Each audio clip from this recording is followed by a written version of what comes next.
Bom, declaro abertos os trabalhos da banca pública de defesa de dissertação do mestrando Ricardo Torres Oliveira, dissertação intitulada Efeitos da Decisão de Saneamento e Organização do Processo na Teoria do Processo Constitucional.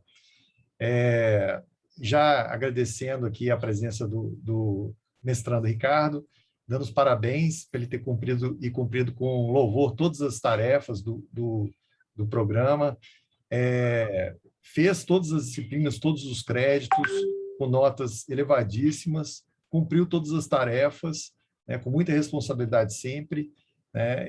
Então, te dando os parabéns desde logo, Ricardo, por ter chegado nesse ponto aqui, um trabalho de excelência, como todos nós vamos ver aqui hoje. Eu te cumprimento desde logo, cumprimentando aqui também os meus colegas, meus queridos colegas que aqui estão, queridos colegas e amigos, começando pelo professor externo, o professor Fabrício Simão da Cunha Araújo, que tem a mesma formação que eu tenho. Eu tenho a honra de ter essa mesma formação que ele tem, que é a formação em processo, pela nossa PUC, pelo programa de pós-graduação da PUC. O professor Fabrício, que dispensa apresentações, porque é um autor já muito lido por todos nós e uma referência para todos nós em várias áreas do direito, em especial na área de direito processual. Caso não esteja enganado, a primeira banca aqui na FUMEC, primeira de várias, professor Fabrício? E é uma honra tê-lo aqui nessa banca hoje, e eu peço ao Ricardo para que faça todas as anotações a partir das considerações que o professor Fabrício fizer. E cumprimentar também a minha amiga, a pessoa que eu sou fã, não vou dizer fã número 1, porque ela tem o pai dela que é fã número 1, mas eu sou fã talvez número 2 da professora Gabriela Oliveira Freitas.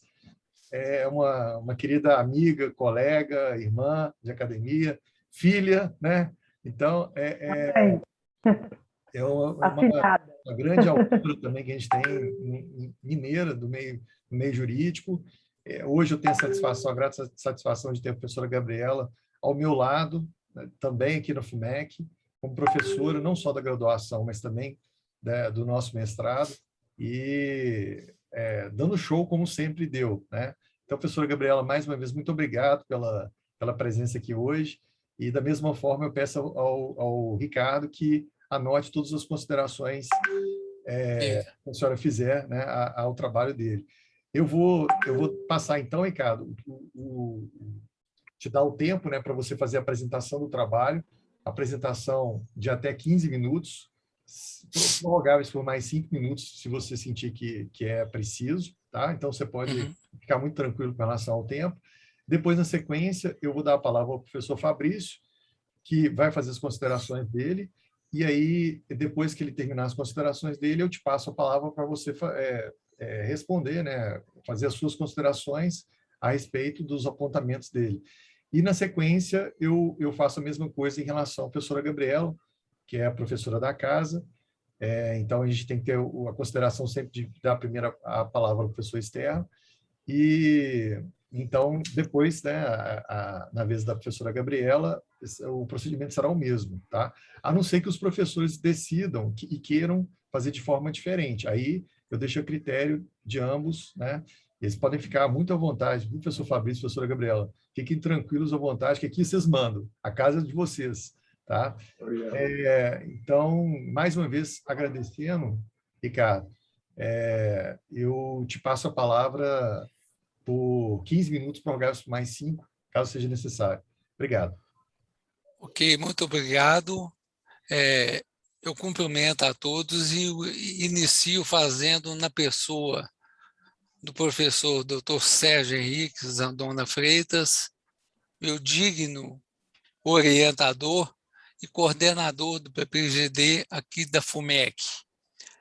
Eu cumprimento também ao examinador Dr. Fabrício Simão e a doutora Gabriela, destacando que muito me honra a presença de ambos aqui.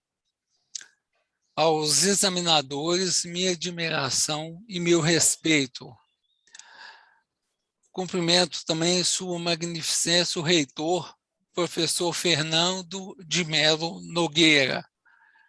E, por fim, a todo o qualificado corpo docente da FUMEC, bem como seus servidores, seus funcionários. O meu cumprimento também a todos os colegas, amigos e familiares que se fazem presentes. Bom, como já destacado, a pesquisa tem como título Efeitos da decisão de saneamento e organização do processo.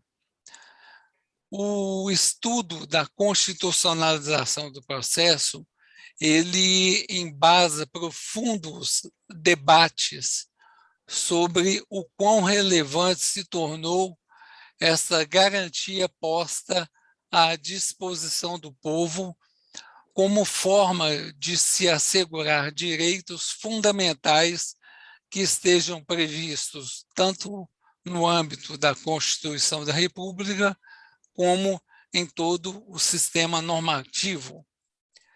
Mais que uma teorização profunda, a conjugação dos elementos estruturantes do processo constitucional, ela permite que se atribua efetividade ao trâmite processual sem que se descuide das garantias inerentes ao devido processo constitucional, o que atribui uma relevância tanto acadêmica quanto também prática à presente pesquisa. As normas fundamentais do processo, elas servem de esquadro balizador de todos os atos processuais, permitindo e mesmo impondo que o produto constituído pela sentença seja resultado de coautoria de todos os sujeitos processuais, isto mediante o entrelaçamento harmônico das fases do procedimento como forma de se propiciar o seu avanço à frente, como forma de se impulsionar o seu caminhar adiante, e tudo isso em efetivo contraditório. Bom, forte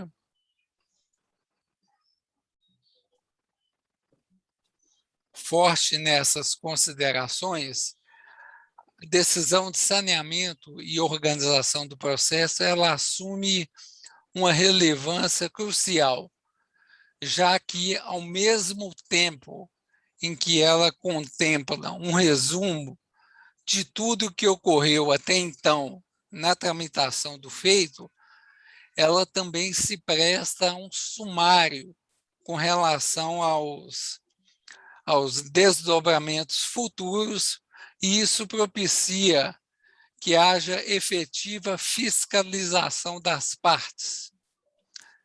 E, em decorrência disso, tem-se o seguinte problema: quais os efeitos imediato da decisão de saneamento e organização do processo, conforme previsto no artigo 357 do Código de Processo Civil.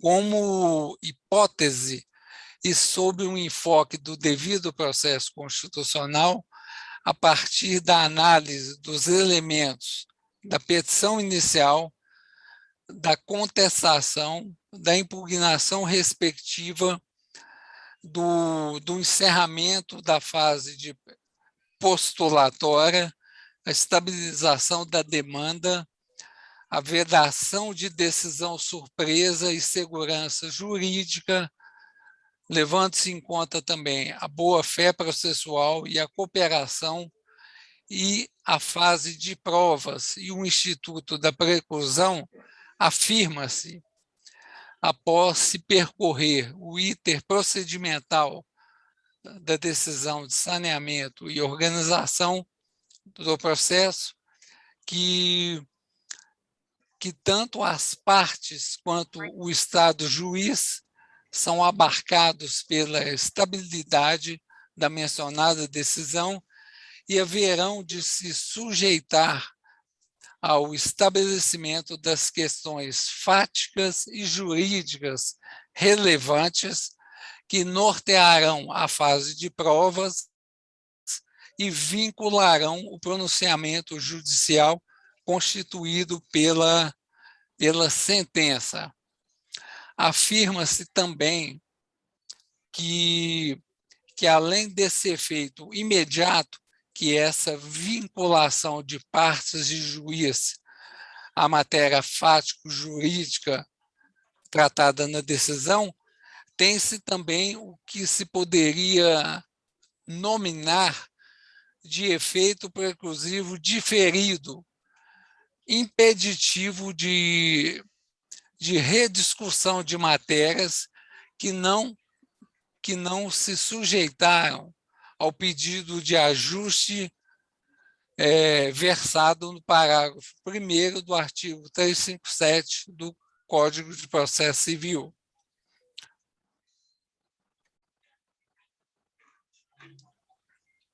A justificativa da pesquisa, ela repousa na necessidade que se tem e que se evidencia no dia a dia da prática forense,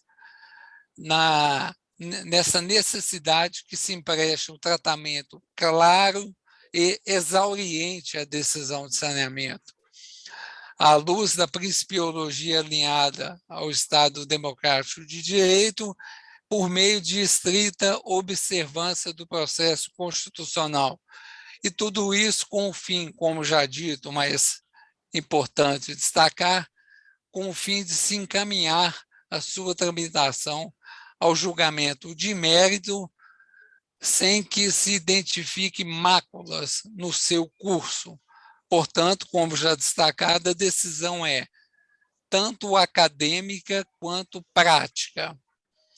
A tramitação escorreita do processo, ela interessa tanto às partes quanto ao Estado, no intuito de que se possa atribuir efetividade a direitos previstos no âmbito da Constituição da República.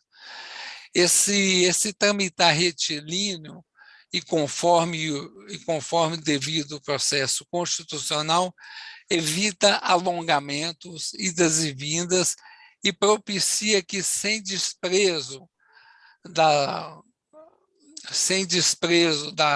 das normas fundamentais do processo, o seu curso tenha duração razoável.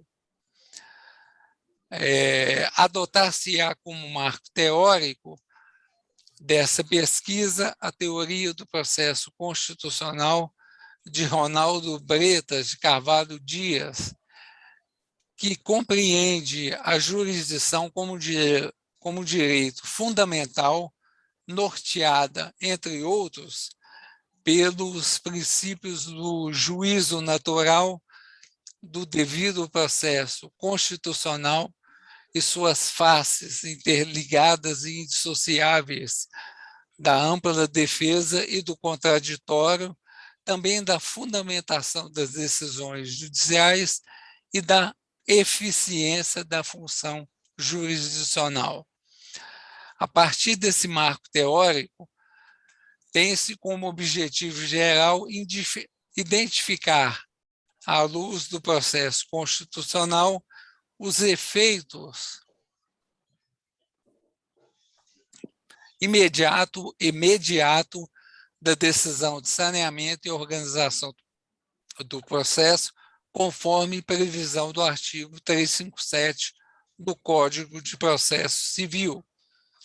Como objetivos específicos da pesquisa, tem-se analisar os princípios do processo constitucional diretivos da decisão de saneamento e organização do processo. B. Interligar, considerada a incidência deste processo constitucional, os institutos do Código de Processo Civil que se relacionem com a decisão de saneamento e organização do processo. C. Estabelecer, considerando os princípios também do processo constitucional, uma crítica às correntes teóricas que ampliam ou reduzem a estabilidade, o alcance e os efeitos da decisão de saneamento e organização do processo. E, por fim, formular, também à luz do processo constitucional, uma proposta de alcance da estabilização e dos efeitos desta decisão. O desenvolvimento da pesquisa está estruturado em 5 capítulos. Seguindo-se a introdução, o segundo capítulo ele versa sobre a principiologia da teoria do processo constitucional norteadora desta decisão de saneamento e organização do processo. Nesse capítulo, fez-se uma incursão acerca dos pilares do Estado Democrático de Direito, compreendendo-se como sua garantia o processo constitucional. No capítulo seguinte, o terceiro, discorre-se sobre os institutos que, além de repercutirem na decisão de saneamento, eles também propiciam o estabelecimento dos limites dessa decisão, permitindo-se que se conheçam os efeitos, tanto imediato quanto mediato. Na sequência, no capítulo 4, indicam-se e analisam-se correntes que ampliam ou limitam a estabilidade ou efeitos da decisão de saneamento e organização do processo. Faz-se uma crítica a tais correntes, dissentindo-se de ambas, tanto da que amplia quanto da que restringe. Considerando que o processo constitucional é cooperativo, coparticipativo e democrático, encaminhou-se um entendimento de que as partes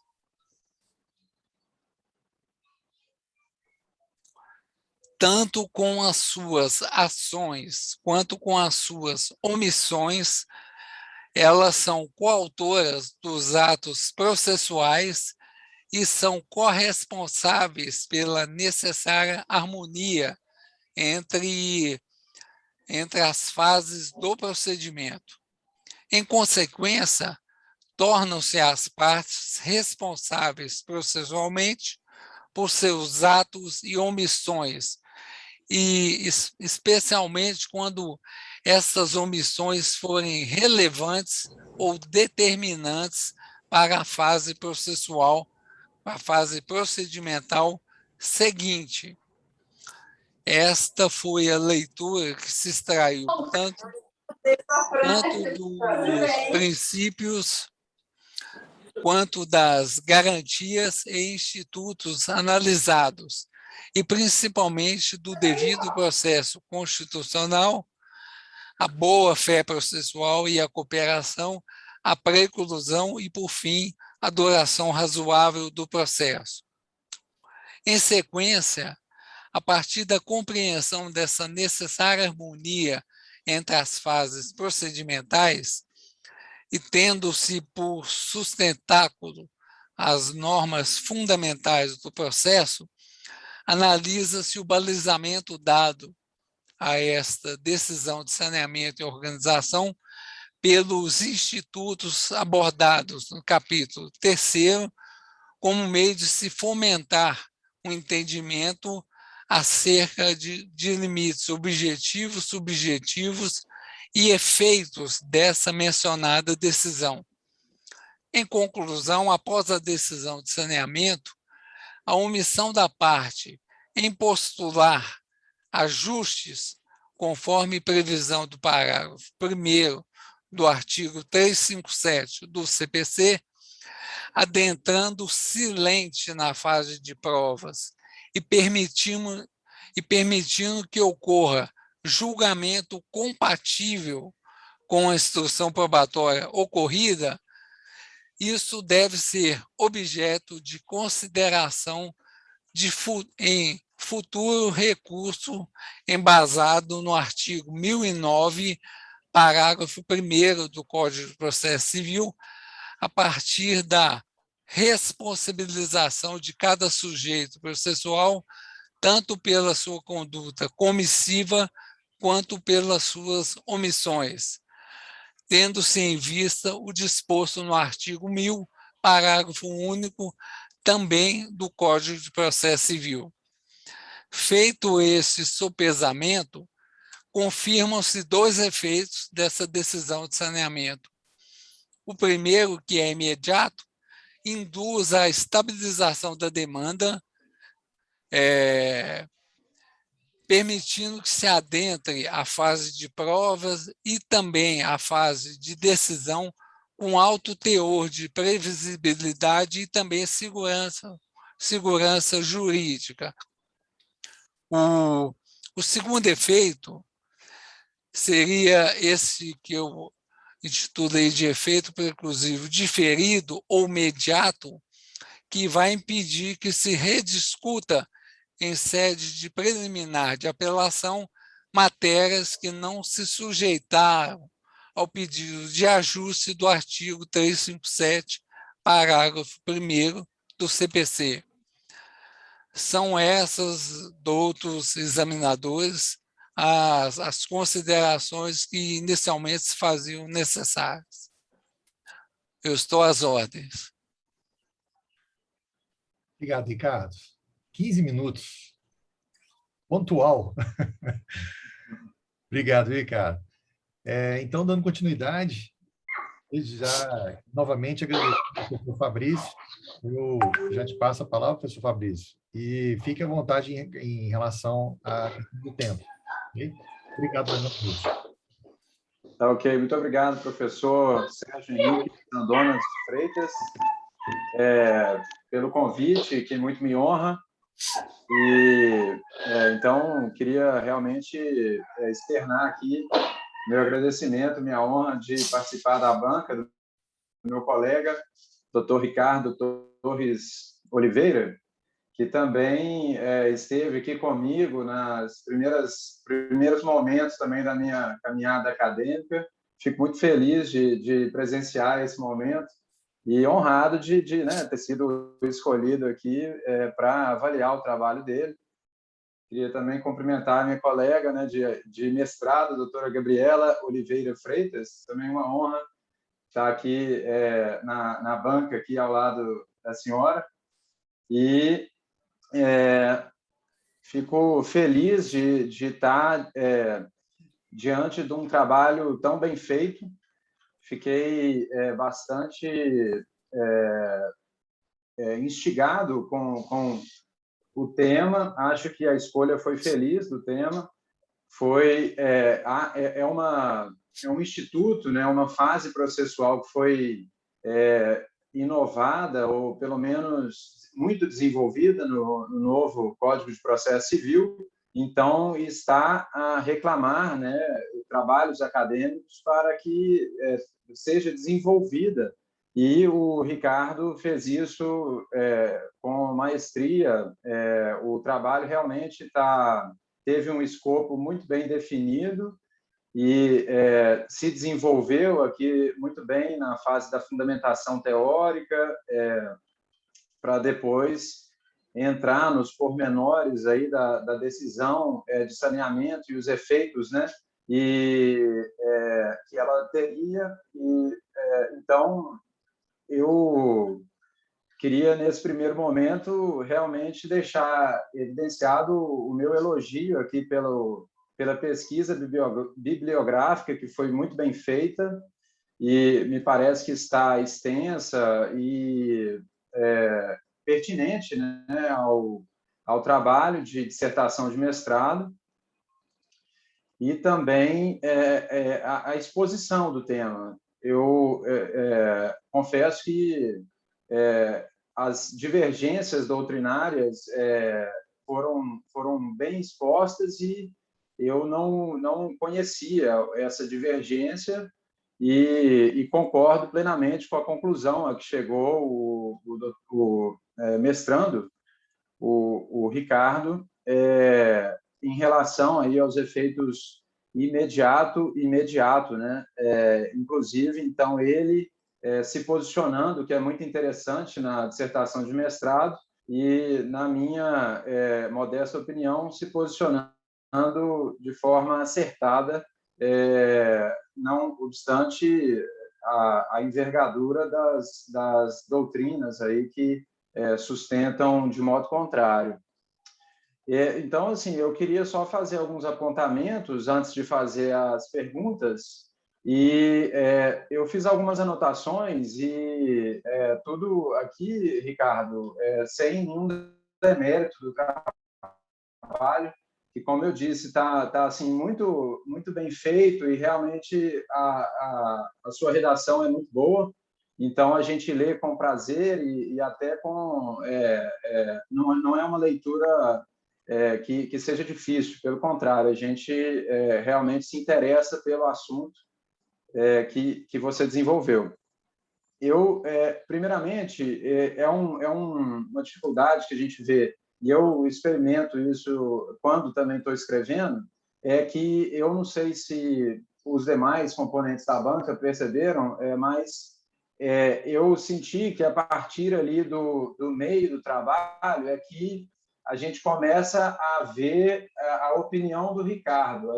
Inicialmente, eu, pelo menos, tenho essa dificuldade. A gente fica fazendo várias citações de doutrina e fundamenta teoricamente o nosso trabalho, mas a gente não desenvolve ali a nossa percepção, a gente não expõe para o leitor quem que está falando. Então, eu acho que parece que ali, a partir da página 30, 40, é que você começa a se soltar e a redação vai ficando mais fluida, você começa a colocar apontamentos, contrapontos, e isso eu acho muito importante, porque o trabalho acadêmico é para acrescentar, né? Então, é lógico que a gente tem que fundamentar o nosso posicionamento com doutrinas que nos precederam, mas é importante que você também exponha o seu ponto de vista ali pessoal. Então, eu senti que, a partir de um determinado momento da redação, você parece que se soltou, e quanto mais interessante que isso seja feito desde o início. Então, para você já começar desde o início expondo com a segurança que você demonstrou que tem no domínio do assunto, com as suas palavras. Eu achei que no início, na primeira fase ali da dissertação, ali o primeiro capítulo, Principiologia da Teoria do Processo Funcional Norteadora da Decisão de Organização e Saneamento. Achei que estava com muita doutrina e pouco desenvolvimento da sua aula. E isso foi revertido muito bem. Depois, eu acho que você realmente mostrou que é um assunto que te interessa e que você realmente se aprofundou. Então, parabéns por ter feito esse desenvolvimento, mas eu acho que sempre o trabalho fica muito mais completo quando isso a gente faz desde o início. Tem alguns apontamentos assim só de cunho prático e assim parece que talvez um erro ortográfico ou de formatação que eu vou fazer antes de fazer alguns apontamentos também de natureza teórica. E até, doutor Sérgio, se eu estiver me estendendo demais, o senhor corta a minha palavra para eu não perder a noção do tempo aqui. Deixa eu até olhar aqui agora. Tá, ok. Então, Ricardo, eu notei que na folha, na página...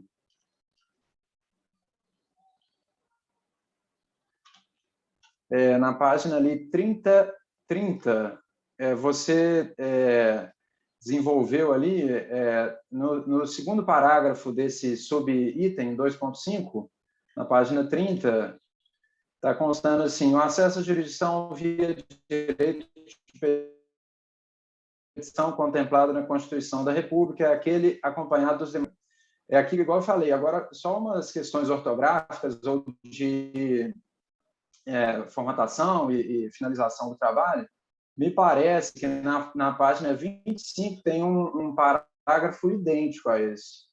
Então, na página 30, na página 25, tem um parágrafo semelhante.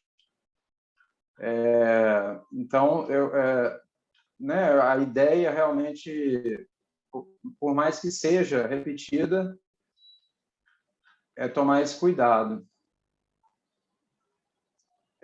E também, ali na conclusão, na última página do trabalho, página 86, a gente tem o vício aqui de falar em folha, porque está se referindo sempre a processo, mas na página 86, você fala: há um efeito imediato de vinculação das partes e do juiz, tanto na fase de provas quanto na fase decisória, na primeira linha da página 86. E há um efeito preclusivo de deferido. E depois você até usou o diferido logo após, então é erro de ortografia aqui. Eu tenho certeza que, né, não é que você não sabia essa diferença ortográfica, mas só para também você fazer essas correções quando, porventura, for fazer publicação e tudo mais. De cunho teórico, no início, aqui na página 14, no terceiro parágrafo, você desenvolve no seguinte sentido: adotar-se-á como marco teórico da pesquisa a teoria do processo constitucional de Ronaldo Bretas, que compreende a jurisdição como direito fundamental. Salvo o melhor juízo, eu usaria o acesso à jurisdição, porque a jurisdição em si é uma função estatal, e o acesso à jurisdição, então, que deve ser o direito fundamental.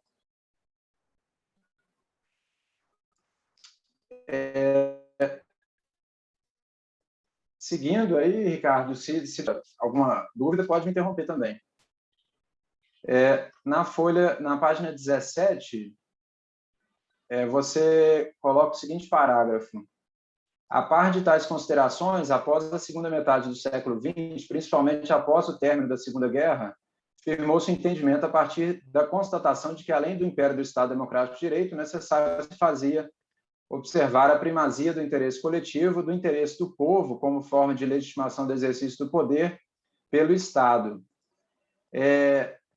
E eu queria só fazer um apontamento que, da forma como está redigido, eu acho que está assim, muito nesta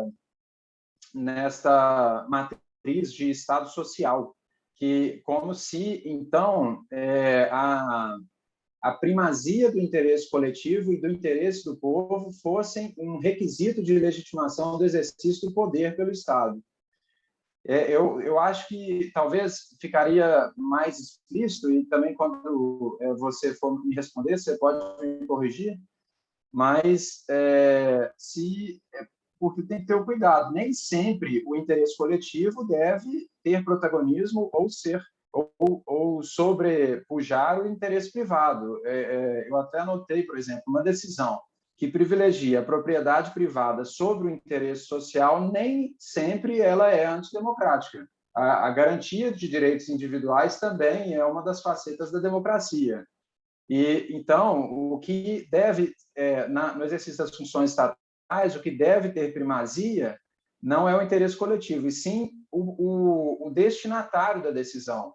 Ele deve ser o protagonista, o destinatário da decisão, mas não necessariamente o povo, porque senão a gente pode, né, ser levado a entender que sempre no conflito entre interesse coletivo e interesse privado prevalecerá o interesse coletivo, mesmo sob sacrifício de direitos fundamentais individuais.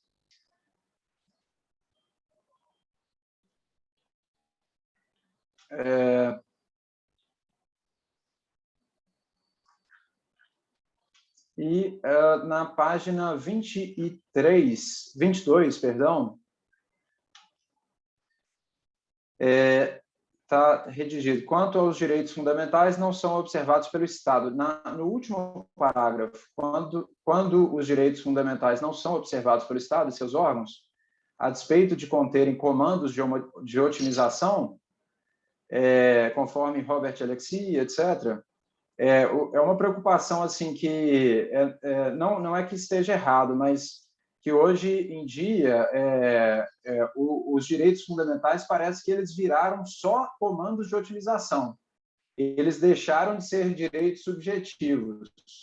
Então, eu acho sempre muito salutar e explicitar que, antes de mais nada, eles são direitos subjetivos. O direito de liberdade de expressão, o direito de ir e vir, direito de culto, direito de propriedade privada e vários outros aí, mas porque os direitos fundamentais, antes de mais nada, eles são essas trunfos contra-majoritários, né? Como a doutrina e, se não me engano, não sei, acredito que foi o Dworkin que cunhou essa expressão, né? Então, como eles são, antes de mais nada, direitos fundamentais, e me parece, até sem querer me alongar, que um dos problemas que a gente enxerga hoje, tanto na academia quanto no judiciário, principalmente, é que o direito fundamental ele é apenas um comando de otimização, passível de relativização a qualquer momento pelas mais altas cortes do país, mesmo contra a literalidade da lei. Então, antes de mais nada, a gente tem que lembrar que o direito fundamental é um direito subjetivo.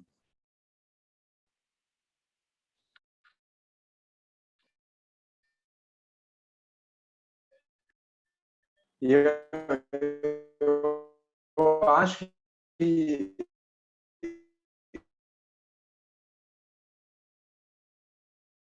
estejam a amparar direitos que, por construções interpretativas, se encontram exceções que, de tão frequentes, viram regra.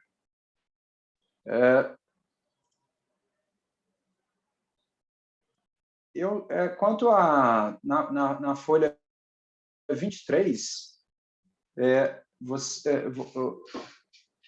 infringindo o direito surge no segundo parágrafo, no primeiro parágrafo, na realidade, que consta todo cidadão é sujeito de direitos e obrigações, infringindo o direito surge a pretensão de reparação cujo resguardo subarba, irrecebível, que acende do direito material pleiteado, bastando para o seu exercício o preenchimento de determinadas condições que permitam ao órgão judicial a apreciação e julgamento do mérito. A ação, então, pode ser concebida como exercício do direito de petição ao Estado, via do seu órgão jurisdicional. Eu indagaria se esse conceito de direito de ação é compatível com o marco teórico aí do processo constitucional, porque, salvo melhor juízo, né, a doutrina do Liebman já estaria, vamos dizer, aperfeiçoada quando a gente fala em direito de ação no processo constitucional, aí nessas bases teóricas muito bem expostas por você no trabalho. E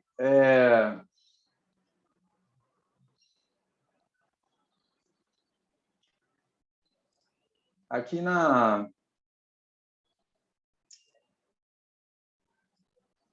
você está fazendo uma referência aqui na folha 31 ao trabalho do Marcelo Andrade Catone de Oliveira. E no primeiro, segundo, terceiro parágrafo, você escreve: conclui o autor, então, que a produção democrática do direito é uma ferramenta para a integração social que pode controlar as chances de desacordos e, dessa forma, garantir a estabilização de expectativas comportamentais. Além disso, como os autores são os destinatários dessas normas jurídicas, há a produção de legitimidade. Então, a gente seria sempre importante, e eu também vindo aí da Escola Mineira de Direito, da PUC Minas, que usa muito essa expressão de que os autores da decisão jurídica, da decisão judicial, são os seus destinatários. Como o Catoni aqui explicou, eu tenho sempre feito a ressalva de que, antes de mais nada, o autor da norma é o povo, que a editou pelos seus representantes eleitos. E, então, assim, o destinatário da decisão é o coautor da decisão, especificamente, né, mas lembrando que o juiz e as partes estão adstritas ao sentido que as palavras tinham quando a lei foi criada. Porque eu já fiz várias discussões até na própria PUC com colegas e que eu não sei, eu acredito que eu divirjo um pouco da linha ali majoritária dos professores e também dos alunos, porque e me parece que essa é a sua posição, porque em breve eu vou até ressaltar um trecho que eu vou te elogiar, mas a gente não pode deixar de deixar essa teoria da coparticipação ou do contraditório efetivo ser levada tão ao extremo de entender que a parte vai ser autora da norma jurídica, sob pena de, vamos dizer, qualquer interpretação é válida desde que ela seja resultado do contraditório entre duas partes e homologada por um juiz. Na democracia, todo poder emana do povo. Então, está dentro dos sentidos possíveis da norma, mas dentro daquilo que foi promulgado pelo parlamento, dentro dos sentidos que as palavras tinham quando a norma foi criada, porque senão a gente entra numa juristocracia que coloca o judiciário sem qualquer freio e contrapeso. A interpretação do judiciário é tão elástica que onde se lê serão invioláveis por todos e quaisquer manifestações, leia-se, serão violáveis por algumas manifestações, que é o que estamos vivendo nos dias atuais.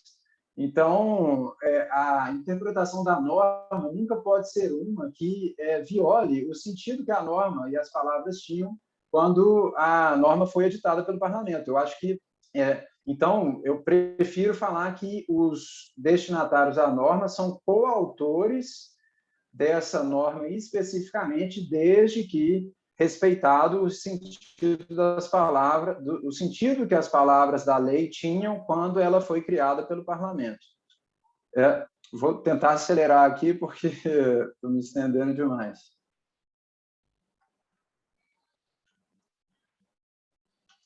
Eu queria, então, como eu mencionei, fazer aqui, te parabenizar aqui por um parágrafo que eu achei um dos momentos aqui que você pegou e explicitou aqui a opinião do Ricardo, e aqui na folha 55, na página 55, no terceiro parágrafo, você fala: aqui, entretanto, necessária uma digressão, embora se concorde com a fundamentação à exceção aberta pelo STJ, tendo em vista os requisitos de urgência ou mesmo de inutilidade de julgamento da futura apelação, tem-se que se turvou o resultado do processo legislativo em palco não adequado para tanto. É exatamente o que eu falei na minha passagem anterior. O STJ pega a letra da lei, que tem um rol taxativo e sem qualquer sistema de checks and balances, sem qualquer freio em contrapeso, cria uma norma jurídica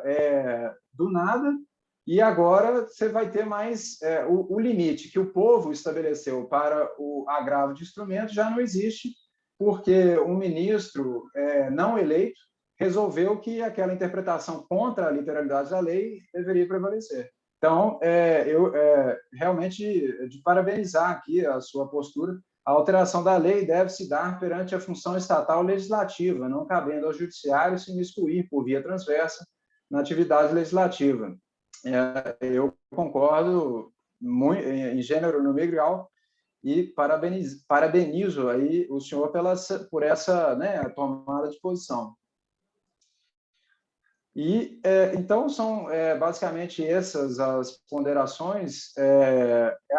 E também queria te parabenizar um outro momento aqui do trabalho, na página 76, que você também trouxe um exemplo concreto, que eu acho que é muito importante nos trabalhos jurídicos.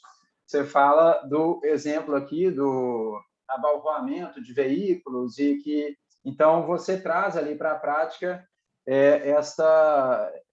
a aplicação, né, da teoria que você está desenvolvendo e da sua posição teórica defendida no trabalho. Então, eu acho que isso também é muito importante, e dá para ver que aqui você se soltou na redação. Parece que aqui você tomou gosto, veio essa ideia, eu vou com ela, depois eu reviso, e é assim mesmo. O método de a gente escrever, a gente escreve várias vezes, joga fora um tanto de parágrafo, mas alguns a gente realmente estava inspirado e a gente aperfeiçoa.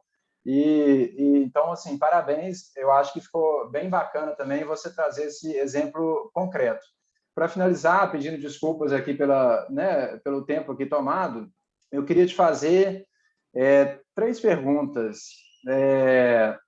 Pelo que como eu disse, eu concordo com a sua conclusão. Eu queria te perguntar, então, aprofundando essa conclusão, o seguinte: quais as exceções que permitiriam revolver ou relativizar a estabilidade da decisão de saneamento no primeiro grau? Então, estou pressupondo aqui que não houve o pedido de ajustes, o processo seguiu. Em quais casos você consegue vislumbrar que seria possível? Quais exceções aí? E eu levanto uma bola aqui. Se as partes concordarem, o juiz pode voltar atrás e fazer isso de novo? Deixa eu fazer mais algumas perguntas e eu te passo a palavra. Na sua experiência, agora, para trazer aqui para a prática, essa fase de saneamento tão complexa aí, trazida pelo legislador, foi benéfica para o processo? Complicou ou simplificou? E seria essa decisão mais adequada para ser tomada com base no princípio da oralidade, numa audiência? Essa, então, também mais um questionamento.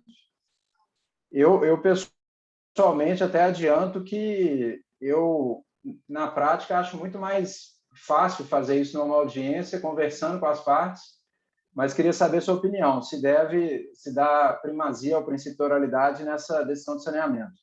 E, finalmente, eu queria te perguntar a mais capciosa aqui, é o seguinte: o artigo 357, inciso 2º, fala o seguinte, então, na decisão de saneamento, se fará o seguinte: delimitar as questões de fato sobre as quais recairá a atividade probatória, especificando os meios de prova admitidos. No CPC anterior, o juiz poderia indeferir as provas manifestamente inúteis ou impertinentes. Agora, o juiz se manifesta, ele que estabelece o escopo probatório integral do processo. Eu te pergunto, esse artigo 357 aumenta ou reduz o caráter inquisitório do processo? E, no mais, são essas as perguntas, e peço desculpas aqui por me estender, mas queria também terminar te parabenizando, viu, Ricardo, pelo trabalho que está muito bem feito. Obrigado, professor Fabrício. Ricardo. Eu vou... pois não, eu agradeço ao doutor Fabrício pelas considerações. Eu vou começar pelas perguntas, depois a gente faz uma abordagem sobre as observações anteriores. Bom, o senhor perguntou inicialmente quais seriam as exceções dessa estabilidade. No desenvolvimento da pesquisa,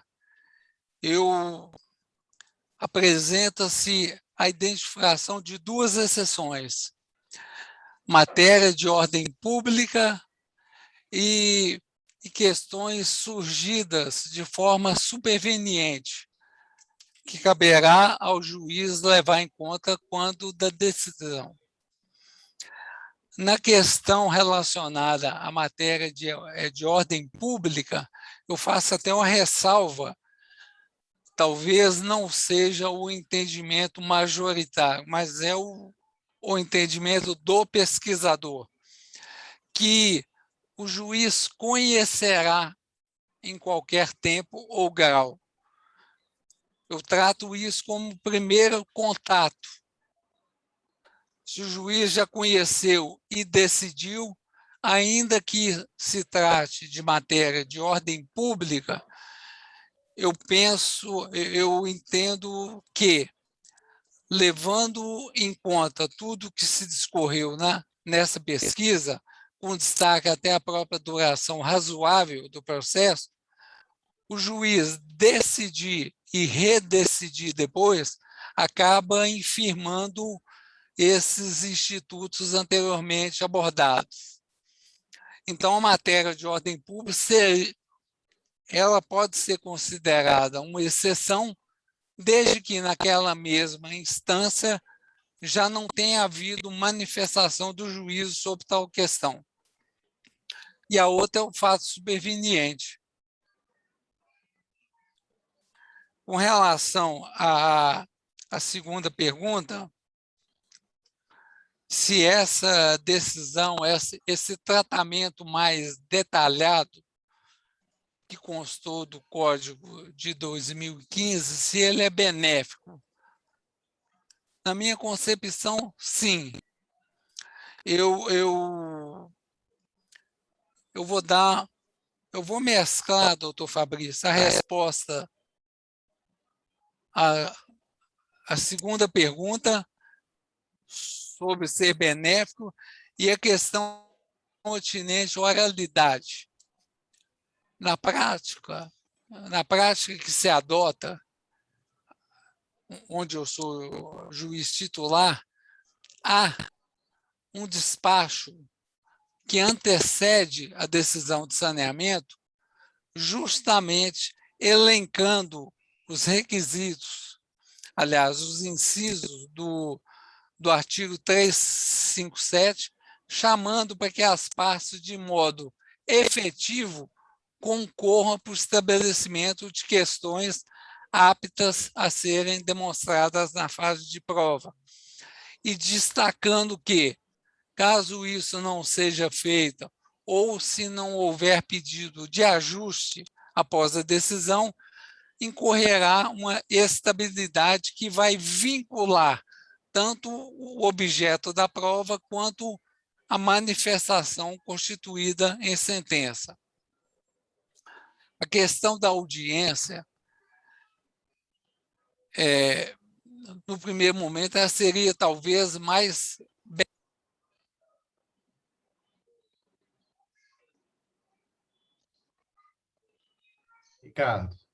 Ricardo, o som. Oi, não. Ainda não. Oi. Oi, voltou. Nossa Senhora, não ouviu nada? Não. Só assim, um segundo para trás. Eu acho que eu bati o cotovelo aqui e desligou. Com relação à oralidade, eu acho que facilitaria. Ia ter uma fluidez maior, ia ser mais dinâmico. Mas a dificuldade é de ordem prática, questão de pauta de audiência. Uhum. Já se ponderou que o tempo que se vai aguardar a pauta de audiência já se saneou e já se estará na efetiva produção de prova. Então, a gente pesa o que é a favor e o que é contra e acaba optando pelo saneamento de gabinete, porém antecedido do convite às partes para que demonstrem matérias controvertidas, meios de provas. Não deixa de haver um compartilhamento do saneamento, embora em momentos processuais diversos. Não é no mesmo ato processual. A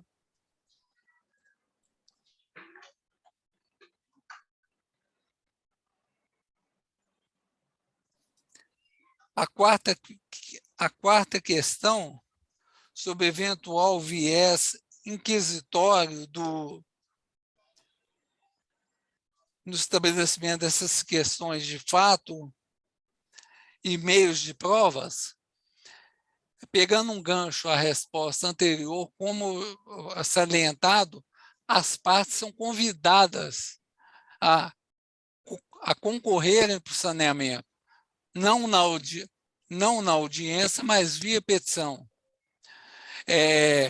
E essa delimitação de questões fáticas e meios de provas parte justamente daquilo que foi trazido pela parte autora ou parte ré nessa petição, evidentemente levando em conta a delimitação da lide, petição inicial, fase postulatória, etc. E, em razão disso, eu não vislumbro que haja um viés inquisitivo. Mas, evidentemente, doutor Fabrício, a redação da lei sendo a mesma para diversas pessoas, a aplicação com viés inquisitivo vai depender do aplicador, né? Igual o senhor destacou a questão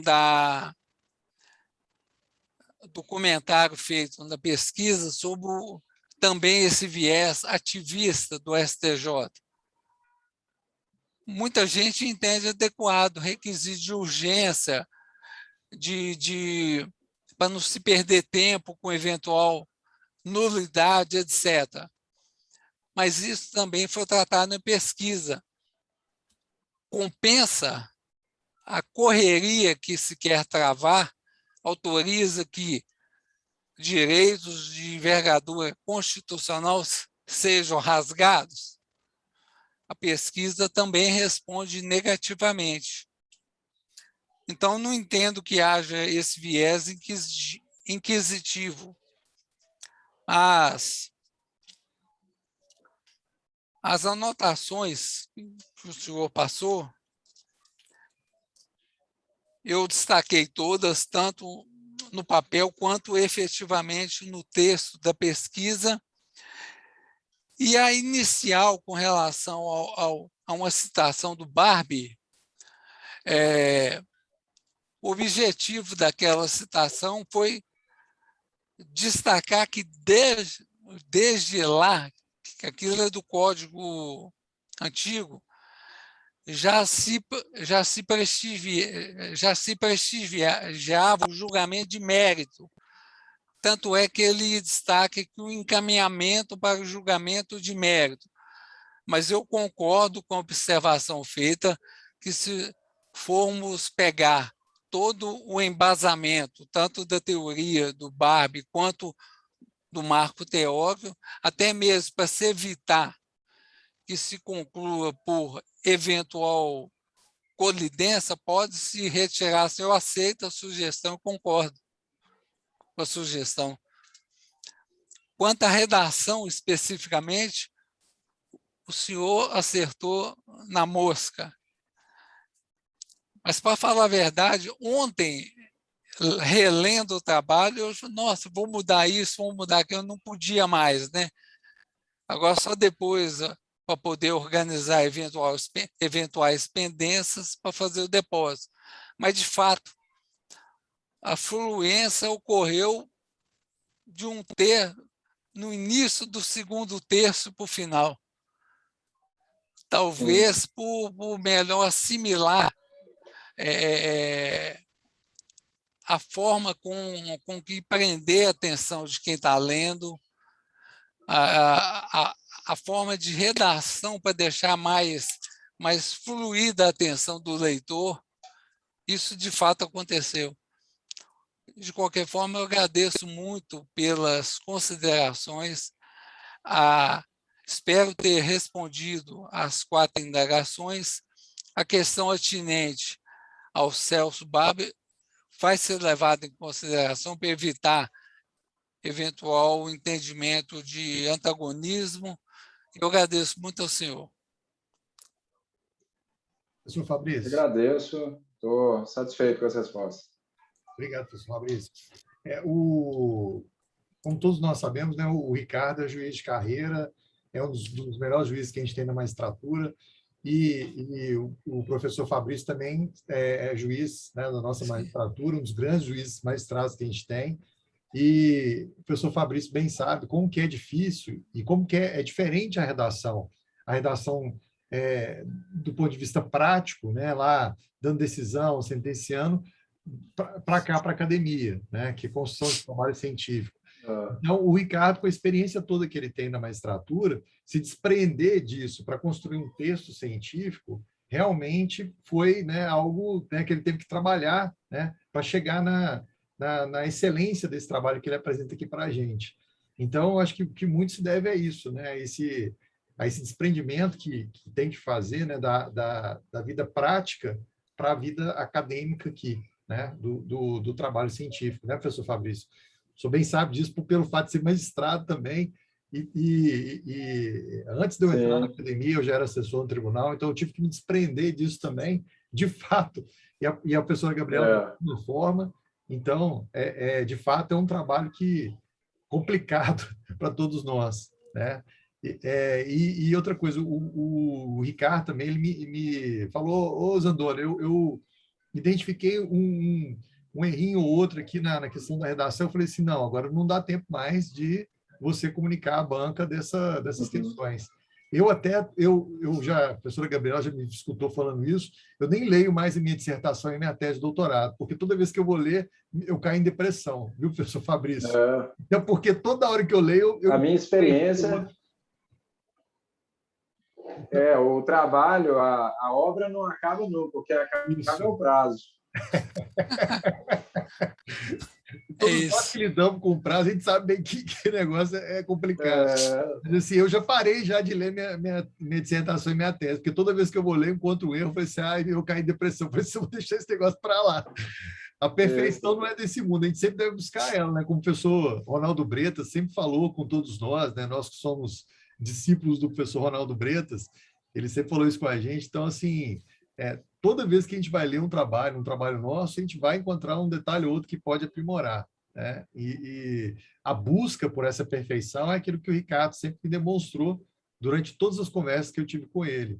Então, eu sei que, de fato, na fala dele, em que ele afirma que está anotando e vai trazer essas questões para dentro do trabalho dele em relação ao depósito definitivo, eu tenho certeza disso, por tudo que a gente conhece da responsabilidade que o Ricardo tem com tudo, né, que ele faz, né?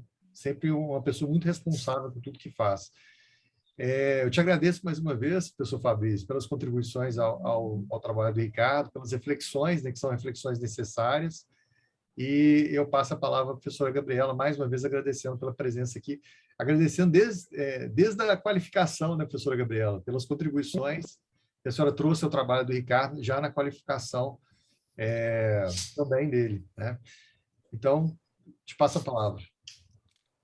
Muito obrigada, professor Sérgio. Agradeço imensamente pelo convite para participar dessa banca. É uma banca em que eu me sinto bastante honrada de ter sido convidada.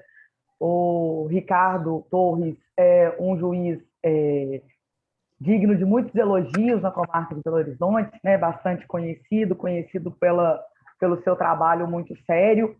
E eu sempre fico admirada quando juízes buscam melhorar o seu trabalho a partir da vida acadêmica, né? Não se contentam tão somente com a aprovação no concurso público e em seguir tão somente trabalhando ao longo dos dias da vida, e fico ainda mais satisfeita quando temos um trabalho acadêmico que representa uma melhoria da técnica procedimental adotada diariamente nos fóruns. Então, fico muito satisfeita de participar dessa banca, me sinto extremamente honrada, ainda mais uma banca composta com examinadores que fazem parte da minha trajetória. Tanto Fabrício como o Sérgio me acompanharam ao longo da minha trajetória acadêmica por mestrado e doutorado. Fabrício mencionou que a gente é colega de mestrado, doutorado nosso foi contemporâneo também, Fabrício. Passamos ali os mesmos... Doutorado a gente passa menos, né? A gente quase não se vê, mas somos contemporâneos da mesma turma de doutorado também, da mesma de mestrado. Então, é uma grande honra para mim participar desse momento. E como o Sérgio já adiantou, aqui na FUMEC, até para contar para o professor Fabrício, né, nós temos uma banca de qualificação em que 2 professores da casa fazem um pré-exame do trabalho. Eu já tinha tido o prazer de ler o trabalho do Ricardo antes, de fazer algumas anotações. Observei que todas as minhas anotações foram devidamente atendidas, que cada um dos pontos que eu grifei no seu trabalho, que eu anotei, que eu deixei alguma coisa ali que eu achava que valia a pena acrescentar, uma nota de rodapé, um autor, tudo isso foi devidamente observado. Falei para trazer Eduardo Couture para falar do direito de petição, ele está lá, trazer Hector Fixamúdio para a gente poder apresentar devidamente o processo constitucional, ele foi incluído, todos os pontos, não faltou um, observei cautelosamente tudo que eu tinha anotado antes e tudo como o trabalho foi entregue da forma definitiva, e isso, para nós examinadores, é algo que demonstra grande cuidado do aluno com o que ele pretende apresentar, grande comprometimento com a pesquisa. Além disso, no seu trabalho, eu preciso tecer diversos elogios, Ricardo. Foi um trabalho com delimitação muito clara do tema problema. Isso, para um trabalho acadêmico, já tem um peso muito grande. Na sua primeira página, eu já sei exatamente qual é o seu tema problema, quais são as hipóteses que serão trabalhadas, qual é o seu marco teórico. Fez uma excelente pesquisa bibliográfica.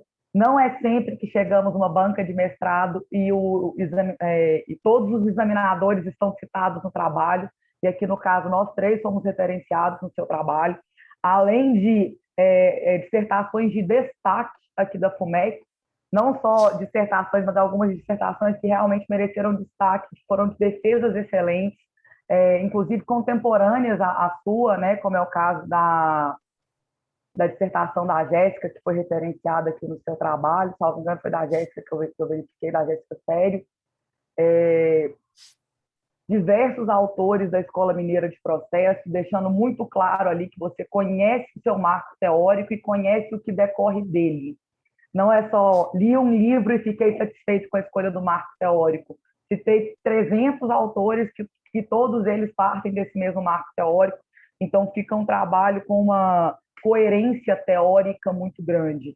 Além disso, temos uma escrita muito clara, muito direta, muito fluida. Até brinquei com o senhor que antes da banca começar, né, que a sua dissertação eu queria entregá-la para os meus alunos de graduação. Não é todo autor que escreve com tamanha clareza e didática a ponto dos alunos de graduação poderem compreender. É o caso do seu texto. Por isso ele merece diversos elogios. Meu, é um texto gostoso de ler. A gente lê só 100 páginas de dissertação com a maior tranquilidade do universo, sem grande sofrimento de não sei o que esse autor quis dizer. A gente sabe desde o começo de onde você está partindo, por onde você vai passar e até onde você vai chegar. Então, é um trabalho muito bem planejado e muito bem estruturado. Queria comentar aqui a partir das considerações do professor Fabrício, né? Aproveitar que ele já achou um ou outro deslize ali no meio do caminho, sempre falta isso no fim da leitura, e ele brincou que o que termina para a gente é o prazo. Há um tempo atrás eu ouvi a seguinte frase: trabalho bom é trabalho entregue. Ele tem que estar entregue no prazo, né? Esse é um bom trabalho.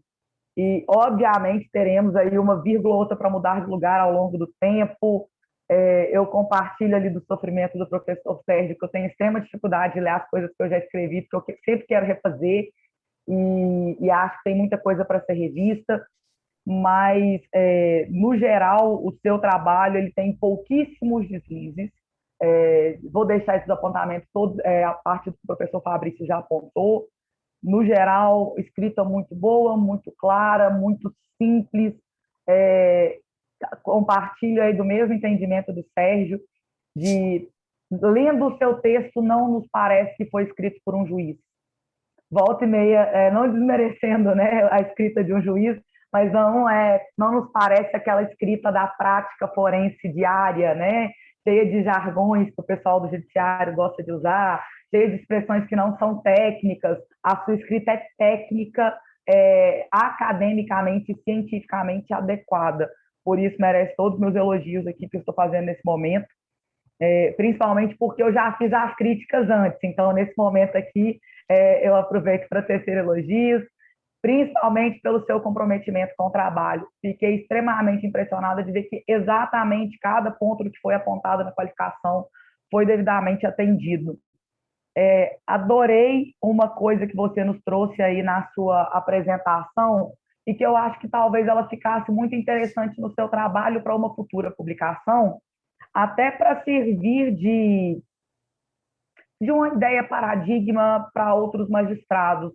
Quando você nos contou que faz um despacho pré-saneador, talvez esse devesse ser o nome que a gente desse a ele, né?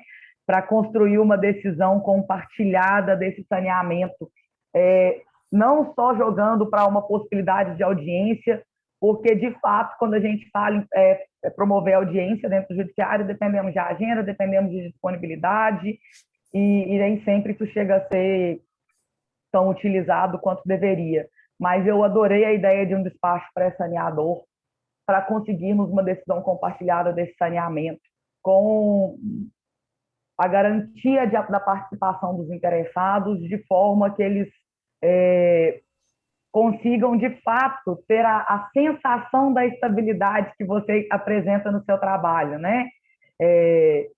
Lógico que é muito importante que um dos efeitos do saneamento seja essa estabilização da demanda, mas a sensação de que as partes podem participar disso, e não só pela correção de eventuais erros, pelos pedidos de esclarecimentos, mas puderam participar disso desde o primeiro momento, desde a construção. Eu, para fins de publicação do seu trabalho, eu acrescentaria um tópico como sugestão, como proposta de trabalho, falando da ideia de um despacho pré-saneador, de como ele pode contribuir para a construção de uma decisão compartilhada e legitimamente democrática de saneamento. E queria te fazer tão somente 2 perguntas para fins reflexivos, tá? A primeira delas é: esse saneamento, tal qual foi incluído dentro do CPC, ele se torna fase obrigatória? E dentro da lógica do processo constitucional, que é o seu marco teórico ao longo do trabalho, qual é a importância desse saneamento para o processo constitucional? E a outra pergunta foi uma das coisas que ficou martelando na minha cabeça durante a sua apresentação, que hoje ela não foi planejada, mas eu fiquei pensando que ao longo desse saneamento, no artigo 357, o juiz ele delimita questões de fato e especifica quais seriam os meios de prova admitidos. E, ao mesmo tempo, temos o 370, que fala que o juiz pode determinar as provas necessárias de ofício, que é algo que nós, pesquisadores do processo constitucional, ainda não engolimos assim com muita tranquilidade. A gente acha que ficou um resquício aí de Estado social nessa produção de prova de ofício. Você acha que uma devida observação do saneamento nos termos do artigo 357 poderia eliminar essa ideia de produção de prova de ofício? E são essas as minhas considerações. Parabenizo ao mestrando, excelente trabalho, e agradeço mais uma vez pela honra de fazer parte dessa banca. Obrigado, professora Gabriela. Ricardo?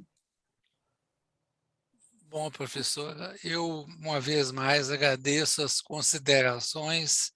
Já venho agradecendo desde a qualificação e o faço novamente.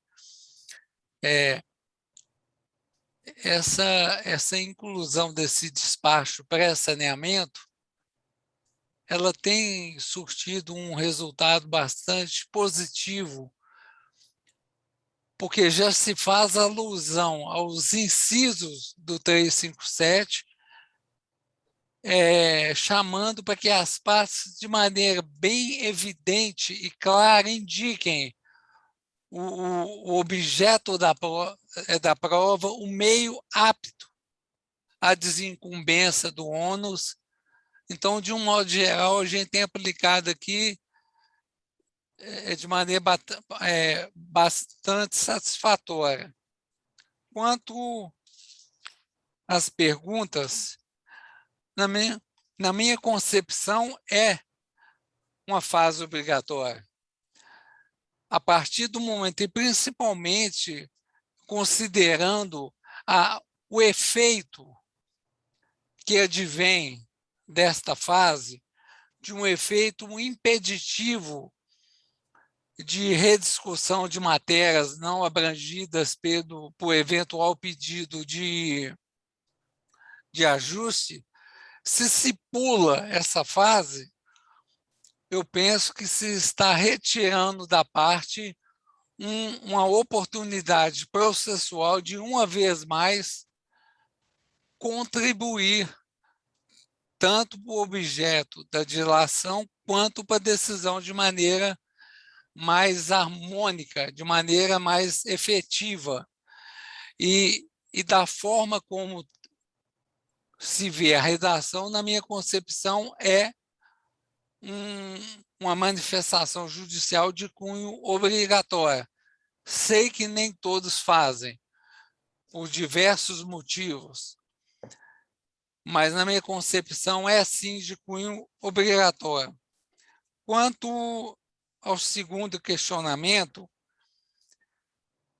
eu não acho que, abstratamente, por si só, o 370 tem algum resquício de Estado social. Da mesma forma, quando eu fiz uma ponderação sobre uma observação do Dr. Fabrício, tem aplicador e aplicador, intérprete e intérprete. Se disse durante todo o trabalho que o saneamento é um resumo do que aconteceu até então, destacando o encerramento da fase postulatória, boa-fé, direito de influência devido ao processo constitucional, se destacou isso no curso todo desta pesquisa, entende-se que, ainda que de ofício, as provas hão de guardar sintonia com as questões trazidas pelas partes, sob o ponto de vista fático e também sob o ponto de vista jurídico.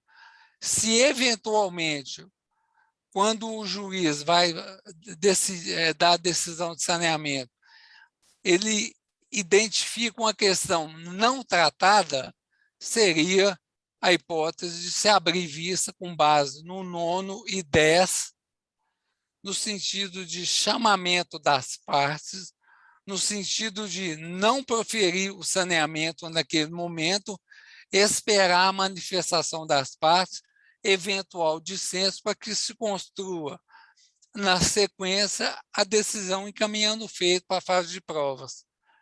Então, abstratamente, não vejo nada demais e nenhuma desarmonia com o processo constitucional. São essas as considerações. Extremamente satisfeita com as respostas. Obrigado, professora Gabriela. Então, colhendo as considerações do professor Fabrício, colhendo as considerações da professora Gabriela, então passa agora a minha vez. Né? Vamos lá. Como a professora Gabriela mencionou, professor Fabrício, a FUMEC, ela, de uns anos para cá, de uns 3 anos para cá, nós implantamos a qualificação, que é uma banca de qualificação. Essa qualificação nos moldes do doutorado da PUC, que eu sei que parece que lá no mestrado não tem isso. Nós implantamos aqui no nosso mestrado a qualificação. Para quê? para trazer aqueles benefícios todos, que todos nós sabemos, porque nós passamos por isso, na qualificação do doutorado. Então, é o que eu costumo brincar e dizer, né, brincando, e a professora Gabriela sabe disso, aqui na nossa qualificação nós colocamos até o dedo do olho do mestrando, que é um momento, assim, um momento restrito, é um momento que o contato dos professores da casa com o mestrando, no sentido de aprimorar o trabalho, contribuir com o trabalho, no momento em que o trabalho não está ainda público ou publicizado, né, ao público em geral, como é uma banca como a que hoje está instalada, né? Então, é o momento de trazer contribuições para o trabalho do mestrando e blindar tanto o mestrando, quanto o trabalho dele, quanto a própria instituição, né? Antes da gente implantar a qualificação no FUMEC, nós chegamos a ter até reprovação em banca, incrivelmente. Por quê? Porque, infelizmente, o mestrando não deu oportunidade ao orientador de orientar, o orientador, com pena do orientando, liberou o trabalho para a banca e não deu outra. Chegou na banca, o mestrando não deu conta, né?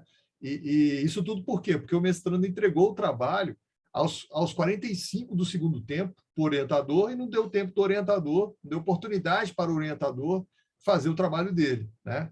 Então, o orientador foi até gentil, porque ele poderia ter reprovado o mestrando de cara, e ele não fez isso. Ele falou, a sua conta em risco, eu estou te liberando para você ir para a banca. Então, se desprepara. E o mestrando não se preparou. Então, além do trabalho, esse trabalho que foi reprovado, além de não ter uma qualidade escrita, também chegou na banca e o mestrando não deu conta, não conseguiu defender, não conseguiu apresentar, e aí não restou outra alternativa do que essa reprovação, a reprovação dele. Algo que é dificilmente vai acontecer atualmente. Por quê? Porque se o trabalho não tem uma qualidade, a gente não deixa nem passar pela qualificação. Então, os trabalhos todos começaram a ter uma qualidade enorme na FUMEC a partir da implantação da qualificação, que dá mais trabalho para todos nós, professores da casa, porque a gente tem que ler mais vezes o trabalho dos nossos orientandos. Então, assim, eu gosto de falar sobre a implantação, porque eu fui um dos defensores da implantação. Eu encontrei algumas barreiras institucionais para a implantação, mas enfrentei elas todas e hoje, graças a Deus, o negócio está funcionando e funcionando bem no nosso mestrado, o que faz com que os trabalhos cheguem com a qualidade igual à qualidade que o Ricardo aqui nos traz hoje. Tá? Ricardo, eu observei todas as anotações que você fez, as mudanças que você fez no trabalho a partir da qualificação. E eu observei, e sempre faço isso, não só as minhas considerações, mas as considerações do professor ou da professora, que no caso a professora Gabriela, estavam comigo na qualificação. E eu vi que você procedeu com todos os ajustes, que foram ajustes importantes na sua dissertação. O professor Fabrício, a primeira vez que eu estou fazendo banca, o professor Fabrício, ele ainda não me viu ainda em banca, mas eu costumo fazer isso aqui, professor Fabrício. Eu costumo ler o trabalho e ir anotando a quantidade de vezes que as fontes são citadas. Quantidade de vezes que as fontes são citadas. E eu fiz duas vezes, para a qualificação e agora para a banca. Então, para a qualificação e agora para a banca. E para saber o seguinte, saber a evolução do trabalho. A começar aqui, todos nós sabemos que uma dissertação ela não tem que ser um problema inédito. Isso é reservado ao doutorado, à tese.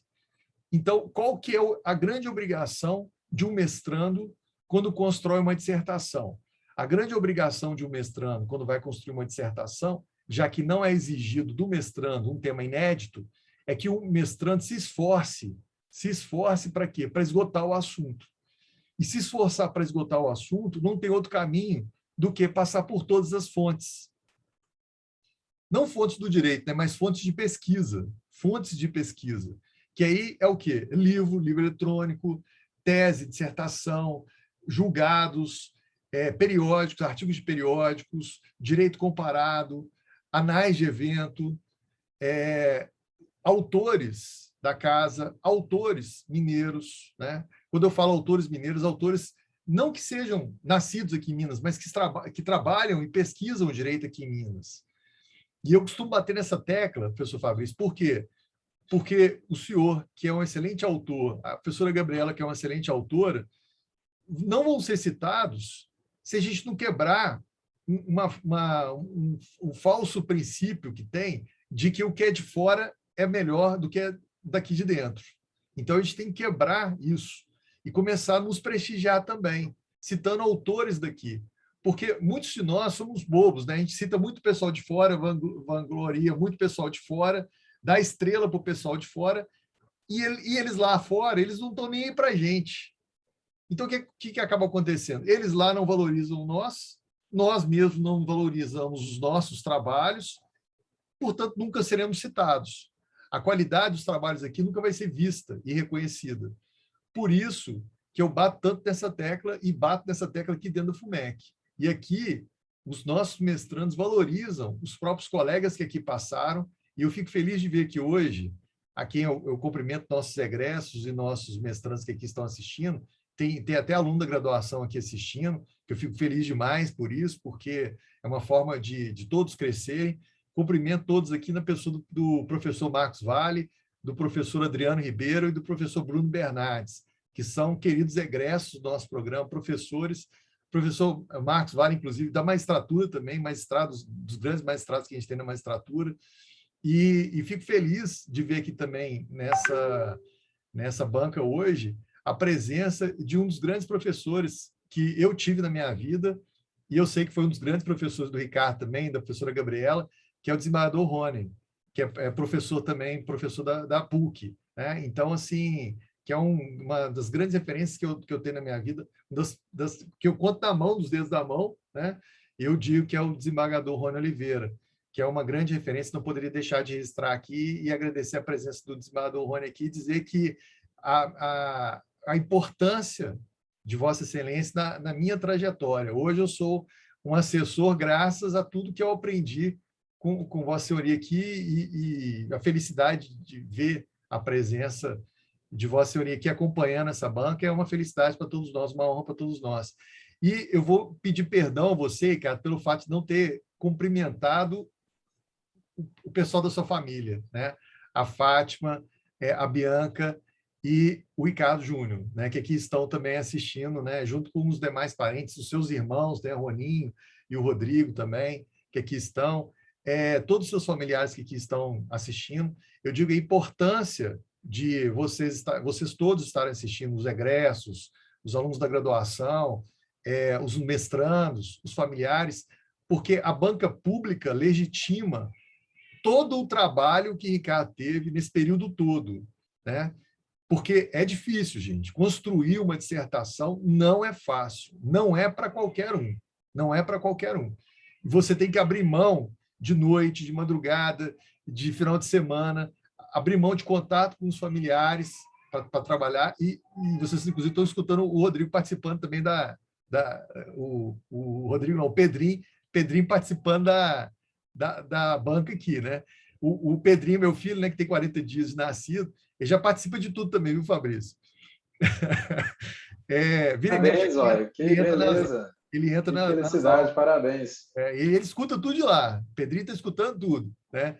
E aí o que eu estou dizendo? Eu já participei de banca aqui na FUMEC, Ricardo, sem a presença de ninguém. Só estavam os professores da banca e o mestrando. Aí eu fico imaginando assim, nossa, se amanhã alguém questionar que esse negócio não existiu, que essa banca não existiu, como é que eu faço para comprovar? Hoje em dia, né, professor Fabrício, tem a vantagem de você poder gravar, subir a banca para o YouTube, né? Mas aconteceu isso comigo, né, de participar de uma banca sem presença de público. Então, o público legitima a qualidade do trabalho que é visível, Ricardo, pela banca. Eu já estou recebendo mensagem aqui das pessoas me pedindo assim, como é que eu faço para ler o trabalho do Ricardo? Como é que eu faço para ter acesso? Então, o pessoal já está ansioso até para ver o seu trabalho escrito, pela qualidade toda já da sua apresentação aqui. Tá? Eu, como seu orientador, eu só tenho aqui te agradecer pelo fato de você ter me dado a oportunidade de estar com você nesse percurso todo, Ricardo. E desde lá de trás, quando você foi da ouvidoria, né, da Justiça Eleitoral, Eu lembro da gente sentado lá num evento lá de ouvidores e você comentando comigo que queria fazer mestrado. Ricardo, você vai fazer mestrado com a gente, você não vai fazer mestrado em outro lugar, não. Né? Inclusive, nós vamos trazer o Ricardo Júnior para cá, viu? Nós vamos trazer o Ricardo. Eu falei com você, e você, depois de um tempo, entrou em contato e quis mesmo fazer o curso com a gente. E assim, só me enche de alegria o fato de você ter escolhido a FUMEC como sua casa também, né? Sua eterna casa agora, né? Concluindo seu curso. E como eu tive a oportunidade de te acompanhar nesse percurso todo e sempre dialogar com você sobre esse tema, que é um dos temas principais dentro do direito processual, eu não vou te fazer questionamentos, né? Porque todos os questionamentos que eu tinha que te fazer, eu já fiz nesse percurso todo, inclusive na qualificação. Eu só tenho que te elogiar pelo fato de você ter acolhido todas as sugestões, as minhas sugestões e as sugestões da professora Gabriela na qualificação, e eu conferi tudo, e tudo foi feito no seu trabalho.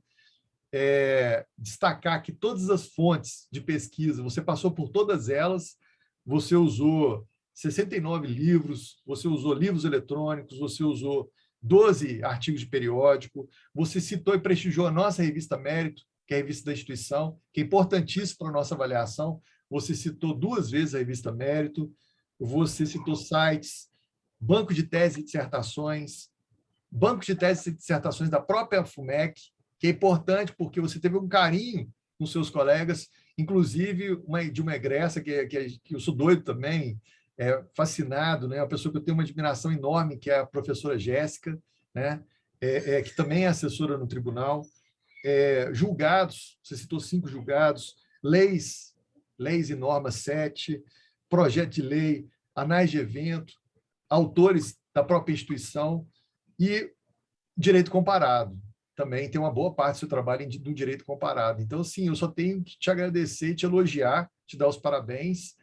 Eu digo aqui ao desembargador Rony que ele pode ter orgulho do filho, eu sei que o filho tem orgulho do pai, né, do desembargador Rony, mas o desembargador Rony pode ter orgulho do filho, porque todos nós temos muito orgulho de você, Ricardo, pelo fato de você ter feito com compromisso um trabalho muito sério, né, com toda a responsabilidade que eu sei que você tem, né, com todas as tarefas que você tem no seu dia a dia.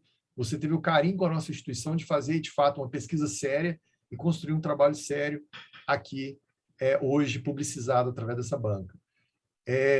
Como eu não tenho perguntas a te fazer, eu passo, então, agora, a fase de avaliação, em que eu vou pedir o carinho, né, de todos os presentes, inclusive de você, cara, para deixar os professores e examinadores muito à vontade, que fique na sala, nessa sala virtual, só eu, o professor Fabrício e a professora Gabriela, no sentido de a gente deixar os 2 professores também à vontade, no sentido deles me passarem a avaliação do seu trabalho. Eu vou pedir a vocês, então, juntamente com você, Ricardo, que nos aguarde 5 minutos, e daqui a 5 minutos, vocês de novo peçam para eu incluí-los todos na sala, nessa sala remota. Tá?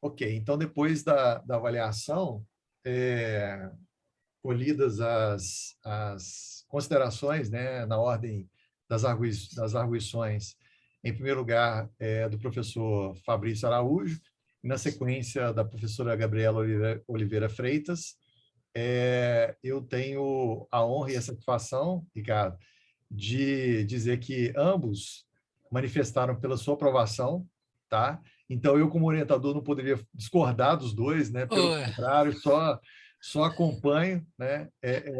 E, em nome do magnífico reitor da Universidade FUMEC, a partir desse minuto, eu te declaro mestre em Direito pelo programa de pós-graduação em Direito da Universidade FUMEC. Meus parabéns, Ricardo. Muito bom. Mais uma vez, te agradecer pelo fato de você ter escolhido a FUMEC como sua casa agora.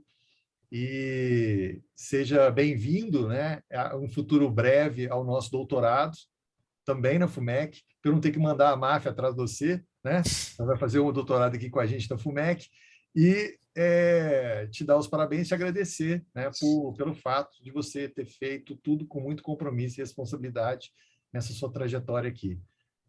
Agradecer mais uma vez a presença de queridos colegas, professores examinadores, amigos, amigo professor Fabrício Araújo, professora Gabriela Oliveira Freitas, aos queridos egressos que aqui estão, na pessoa do professor Marcos Vale, professor Bruno Bernardes, professor Adriano Ribeiro, todos os seus parentes, cara, em especial a Fátima, o Ricardo Júnior, a Bianca, o desembargador Rony, né, que aqui está também, o carinho enorme que eu tenho por você e por todos os seus familiares sempre deve ser ressaltado, e todos os mestrandos que aqui estão também, tá? Eu te passo a palavra em primeiro lugar e depois eu vou franquear a palavra aqui aos queridos colegas professores e a todos os presentes. Ok, eu tenho algumas laudas de agradecimento. Mentira, brincadeira. Eu vou ler só para não correr o risco de eu esquecer. Em primeiro lugar, eu gostaria de agradecer ao professor Sérgio pelo estímulo, tanto na ocasião do ingresso, ou mesmo antes, bem como durante todo o curso, sempre atento, disposto e atento às demandas de aluno, de orientandos, sempre disponível, full time. Muitíssimo obrigado, professor. Aos professores Fabrício e Gabriela, meu agradecimento, em primeiro lugar, pela honra em tê-los aqui nessa banca. E segundo, porque, como dito até pelo Dr. Fabrício, há alguns anos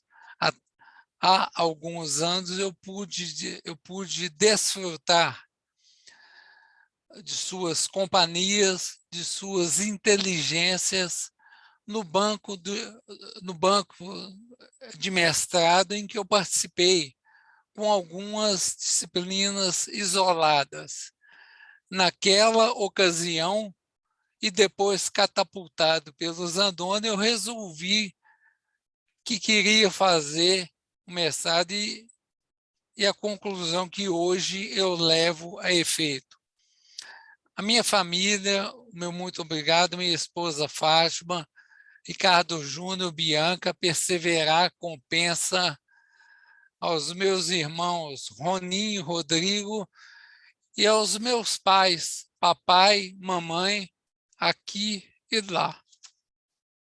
Ao Bruno Bernardes, pelo intercâmbio de ideias, pela troca de ideias, e o meu muito obrigado.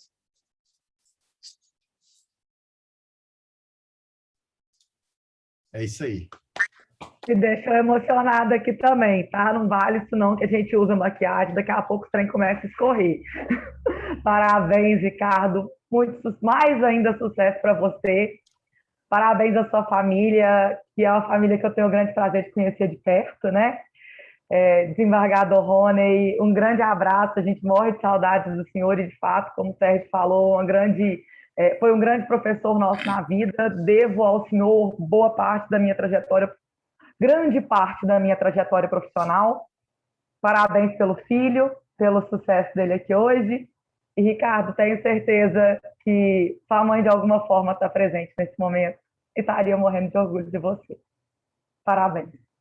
Ricardo, também queria te dar os parabéns pelo trabalho aí excepcional e também pela defesa, né, pela sustentação aí e a defesa do seu trabalho e também o relato aqui do professor Sérgio, né, da sua dedicação. Eu tenho certeza que não é fácil. Pessoalmente, eu sei o quanto que é difícil a gente conciliar a nossa atividade, que demanda demais, mas esse desejo de conhecimento, eu acho que a gente deve atendê-lo né, para o nosso benefício e também para que a gente possa fazer o serviço mais bem feito para o público. Então, assim, parabéns aos seus familiares também pelo apoio, que sem o apoio da família a gente não consegue, a compreensão de que a gente não pode estar presente, e isso é difícil, mas parabéns, então, também para os seus familiares, né? E tudo de bom, muito sucesso, conte comigo aí no que você precisar, tá? Tudo de bom mesmo. Um abraço. Muitíssimo obrigado. O Ricardo, ele escolheu, né, junto comigo a banca, e eu sempre falo isso, né, quando eu sou convidado para uma banca, eu me sinto homenageado. Então, aqui hoje nós estamos homenageando dois grandes professores que a gente tem na academia, que é o professor Fabrício Veiga e a professora Gabriela Oliveira Freitas. Quando nós convidamos professores, é uma forma de a gente homenagear, né, e reconhecer todo o trabalho que eles fizeram e ainda fazem, vão fazer para nós, né, que somos eternos alunos, né, de todos os nossos professores. Eu vou franquear a palavra às pessoas que estão aqui assistindo ainda. Alguém gostaria de comentar alguma coisa? Abrir a câmera e comentar? Eu gostaria de parabenizar o Ricardo, querido colega magistrado, um colega que eu tenho essa amizade grande desde a graduação na PUC, né? E eu queria dizer, assim, da gratidão que tenho a Deus por ter sua amizade, por ter um colega tão dileto, viu? Me emocionei junto com você agora no final. E o que as pessoas não sabem é que o Ricardo sempre foi assim, essa pessoa agradável, inteligente, agregadora, né? Por onde ele passa, seja na profissão, no tribunal, onde ele é muito respeitado como magistrado, seja lá na academia, lá nos bancos da graduação, ele sempre foi muito querido. Sempre muito inteligente e muito humilde também, que eu acho que é uma característica muito bonita.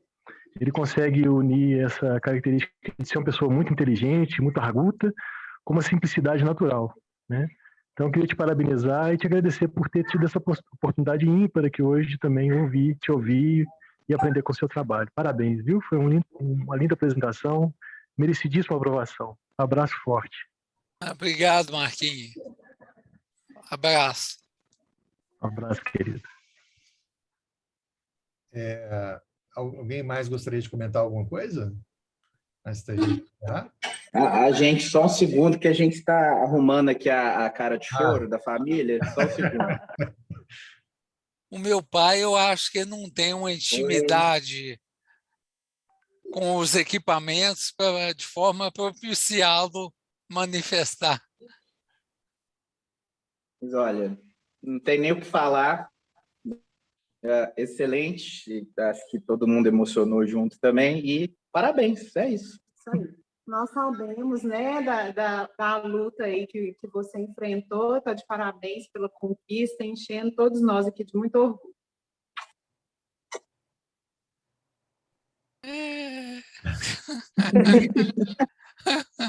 Mas já fico alerta aí, né, Ricardo? Se você falar que fazer doutorado em outro lugar, eu vou mandar a máfia atrás de você. Então, já estou te esperando aqui, já eu, professora Gabriela, o professor Fabrício, nós estamos te esperando aqui para o doutorado agora. É justo, é justo. Eu fico bem sem opção com a intimação assim, mas fazer o quê? É claro, tem que seguir, né? Ainda mais com o orientador mafioso, né? Tem que seguir. Não pode desrespeitar o orientador mafioso. Mas então é isso, gente. Eu, mais uma vez, cumprimento a todos, agradeço pela presença aqui hoje. Foi uma tarde, sexta-feira maravilhosa, né? E em breve eu vou subir essa banca para o canal oficial do PPGD, o MEC, no YouTube. Então, Ricardo, eu te aconselho até depois assistir, né, novamente a banca. Vai facilitar muito. A banca está disponibilizada lá, você vai pegar as anotações dos professores. Uhum, sim. E com isso eu me despeço de todos vocês, né, desejando um ótimo final de semana, né, e até logo, né? Um abraço para todos. Obrigado a todos, gente. Tchau, Saudações celestes. Um abração para todos. Um abraço, Ricardo. Tchau. Sérgio, vamos tirar uma foto, Sérgio? Vamos tirar uma foto. Espera aí, gente. Vamos tirar. Muito bem lembrado, mesmo. Deixa que eu resolvo isso daqui. Você resolve daí? Claro. Aproveitando, parabéns, Ricardo. Obrigadão. Excelente trabalho. Agradecer a possibilidade, o privilégio de ter podido fazer uma pequena interlocução com você nessa jornada. Vamos lá.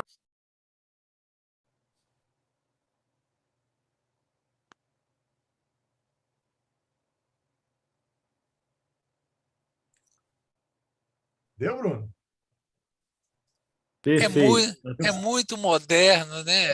A pessoa tira foto, assim, é muito moderno. Então, tá bom, obrigado, viu, gente? Um abraço. Parabéns mais uma vez, Ricardo. Obrigado, até mais. Abração, Fabrício, Gabi. Tchau. Tchau. Prazer.